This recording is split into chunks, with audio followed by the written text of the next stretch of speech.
Okay, last two questions. Lady. I'm Shan from the new paper. Sorry to go back to this, but I think a lot of us really want a greater insight as to the whole Steve Tan and Dr. Chia situation. Because the unfortunate situation now is that we have someone who became an MP before he was ever introduced as a candidate. He didn't even have the few weeks that the voters had to go and get to know other PAP candidates, and they are being asked to accept this because of the GRC system. And because No, they're not being asked to accept this because of the GRC system. This has happened because, unfortunately, the opposition did not get their papers filed properly in order to have a contest. We were fully expecting a contest in Tanjong Pagar like everywhere else. After all, the newspapers had been reporting that we were going to have 87 seats contested. So we were working on that basis. And you were nearly right. And I should add that the opposition had also introduced some candidates 2 or 3 days before nomination. No, somebody was introduced at 7:30 this morning. I got a list here. Aljunied GRC, this Ang Mo Kio GRC. We compiled this from newspaper cuttings. You will see 3 blank holes in Ang Mo Kio GRC. It's not because they don't exist, but because we don't have their photographs. They are the Reform Party, and some of those guys are on loan. Jia Shilu is a known quantity. He's introduced, he's been seen, he's introduced. This afternoon, you've written him up, and he will prove himself. He was also working in the community. Yeah, we get the question today. Sorry, actually, can I finish the question? Yes, go ahead.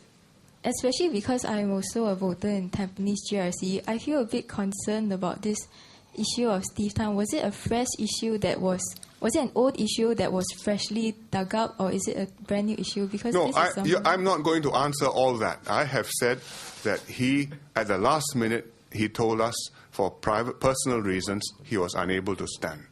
And we had to accept that and respect that.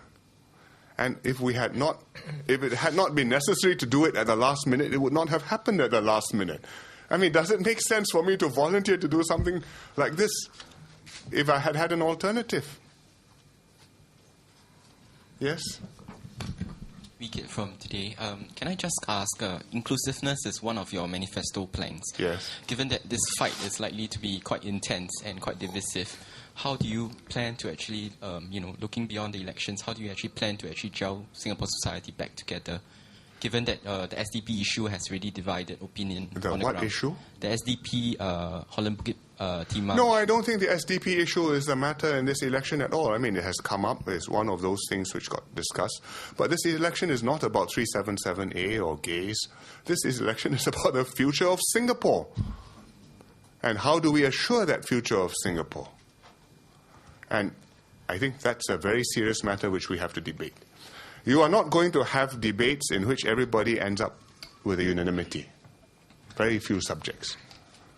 Maybe on the debate whether we should be independent or not, I can get 95% unanimity. But on any other subject, if you get 2/3 supporting, 1/3 going along, I think we are doing well. And we have to fight elections. At the end of the elections, we are all Singaporeans. You have to go forward as one Singaporean country. We fought many elections. They've been hard fought. And at the end of each election, life goes on, and we work as one country. And it's because we have done that, that's why you have had an exceptional international performance. Whether it's WEF rankings, whether it's your education system, TIMSS, PISA.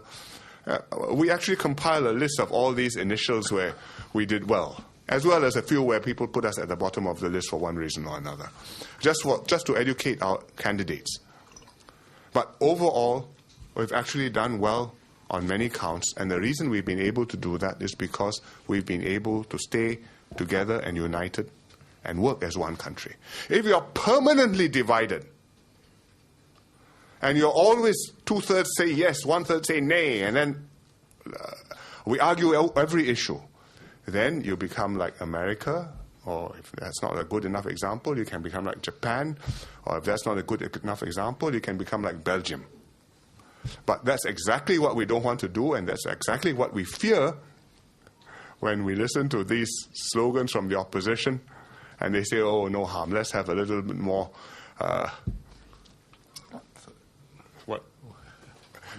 Let's have a little bit more. Second, somebody else to step on the brake from time to time when you don't like what the driver is doing. I think that's a very dangerous way to drive a car. Better find the best driver whom not only is capable, but who really cares for where the car is going to go and will take it forward safely and work with him. And if he doesn't work, throw him out. But if he is working, then support him and get to the destination together safely. All right. Thank you very much.